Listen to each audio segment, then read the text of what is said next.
Welcome to my YouTube channel.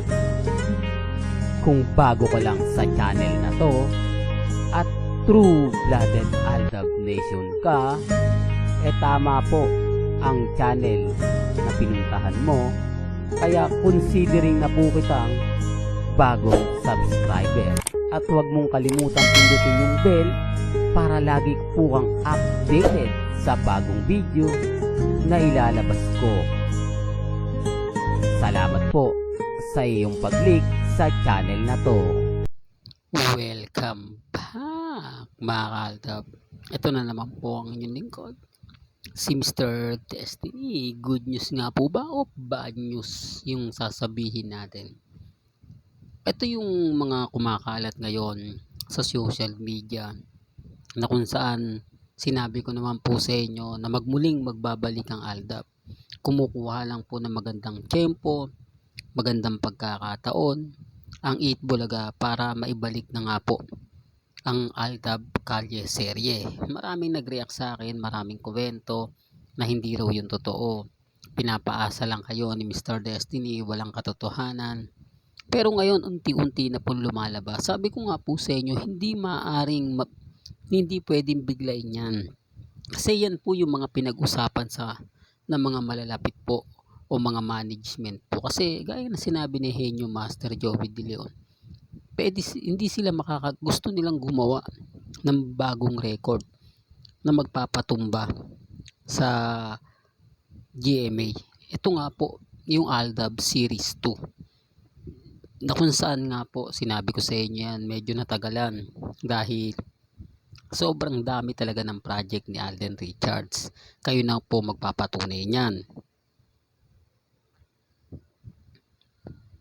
Halos sa ibang bansa, di po ba? Pinadadala siya. Kaya medyo natagalan. Ngayon mga kaaldab, bagong update, bagong ganap, nagaling po mismo sa loob ng TV5 dahil nga po sobrang baba ng ratings. Real talk yan mga kaaldab. Bagamat maraming magre-react sa akin, maraming magsasabi na hindi totoo yan, fake news yan, okay lang. Pero yun po yung totoo. Bagsak at mababa ang ratings ng Itbulaga. Yan yung katotohanan na hindi po talaga kayang tanggapin ng mga ilang legit diver cards. Pero gagawin nga po ba ito ng Itbulaga? Gagawin nga po ba ito ng management para lang po masabi na sila pa rin yung number 1? Hindi po.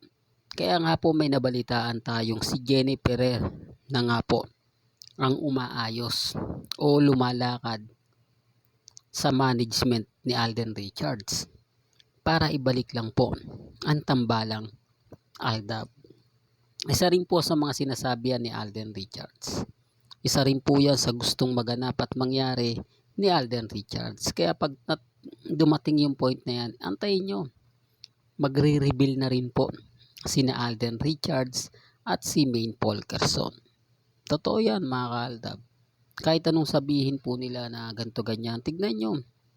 Kasi ito na po yung unti-unti. Ito hindi ko to pinusya. Hindi ko to sinasabi para lang lumakas na naman ang Aldab, mabuhay ang buong fandom. Ginagawa ko po ito para lang malinaw, para lang klaro.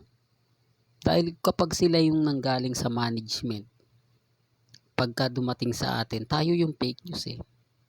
Lahat ng sabihin natin, komento natin na magaganda, masarap pakinggan, masarap sa tenga, lahat po yun 101%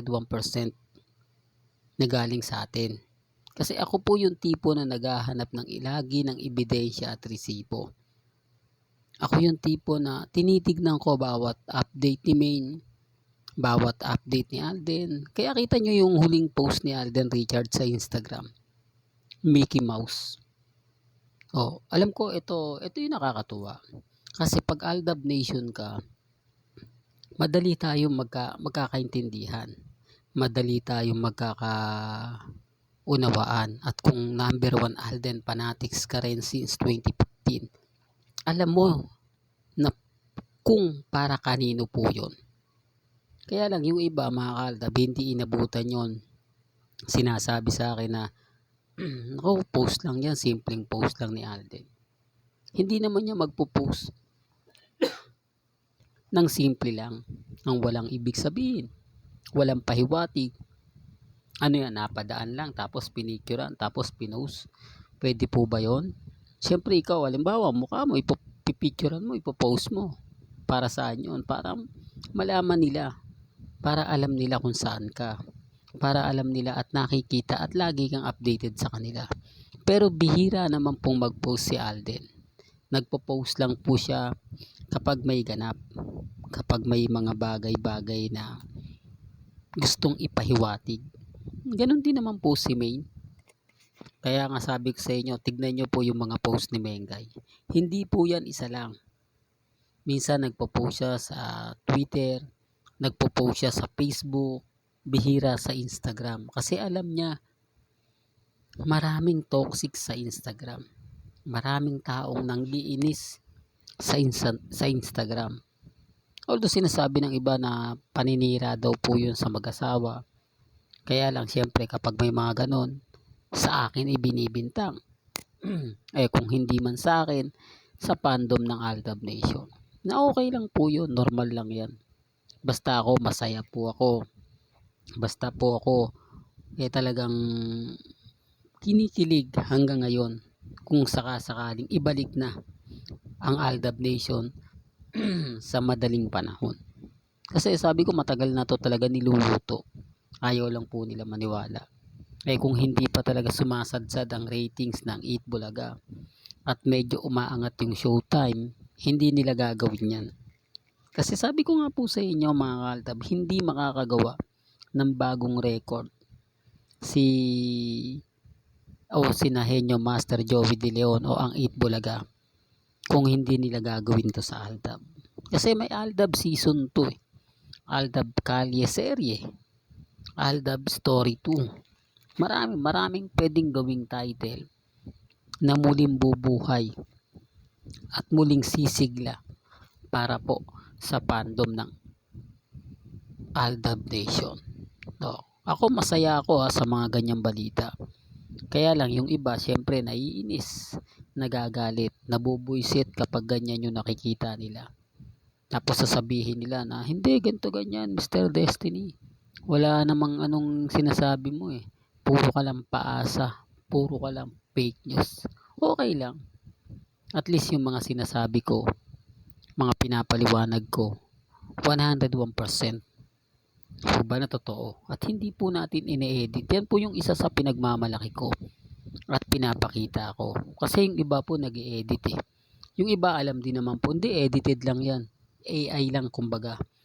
Pinagsama-sama lang po yung mga video ni Alden, video ni Maine, tapos pagdidikitin na parang totoo.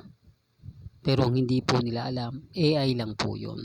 Para lang po mas pasaya ang mga taong nagmamahal at sumusuporta po kina Congressman at kay Mengay at siyempre kay Alden Richards at kay Catherine. Pero wala naman pong katotohanan yun. Hanggang dun lang po ang kaya nilang gawin. Hanggang dun lang po ang pwede nilang ibalik. Pero pagdating po sa atin, ebidensya at resibo. Sabi ko nga po sa inyo, ganyan karami ang taong nagmamahal po kila Mengay at kay Alden. Buong fandom po yan. Kaya nga sabi ko sa inyo, ito yung paraan na nakikita ko na po pwedeng mangyari at maganap kapag binalik po ng Eat Bulaga ang Aldab Nation. Hindi po imposible mangyari yan. Ulitin ko, for the record lang po. Ano man sabihin nila, okay lang yan. Tanggapin na lang natin. Antayin nyo. Dahil pag dumating naman po yan, lahat sila mapapaya. Lahat po ng bumatikos sa akin, ng insulto sa akin, lahat po yan mapapahiya. Kaya nga po hindi ko binubura yung mga sinasabi nila Real talk mga Kaldab.